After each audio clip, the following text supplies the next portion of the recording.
ديالنا تعلمناه، لم يتعلم تعلم ولا ينام. لذلك التوثيق الوطنيه الحمد لله والزمان راه علمنا بزاف، علمنا وعلمنا.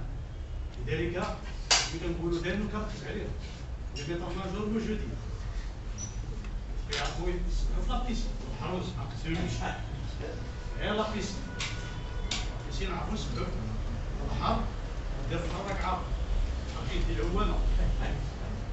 المساله ديال فاش القامات ديال ربما هضرتي على السيد والاحترام الى ذلك كنلحق هذا هو النقاش اللي خصو البوابه ديالو يصدر انه باش تصدر الكلمه كتستفز. هادشي هي الجهود. ملي كيجي مسؤول يتكلم على الجهود انا بعدا شخصيا كنستافد وكينوضوا فيا الحلاق ولا تينوضوا فيا الحلاق. معلاش؟ لان ملي يجي يعطي تبرير الجوده بحال الا شتي ولدك نتايا كيقول لك با انا هاكي سميتو انت ولدتو. الوزير كيجي يدير مبررات الجوده وانت كتعرفوا راه علاش جاو مرسومين وهذه تداركي واحد وها علاش وشكون اللي اقترح عليهم كذا حتى هما عنهم عارفين واش فيها.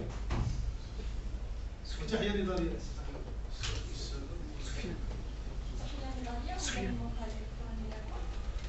عندي سؤالين يتعلق بالحوار الضمانات اللي كيعطيكم الوالي يقول مقترح بالتوقيف على دفعتين خصوصا الدفعه الثانيه كتكون يناير بما يعني انها ولايه حكوميه وبالتالي واش ممكنش هي الضمانات اللي كيعطيها باش ما يوقعش مثل وقع مع الاطفال في محضر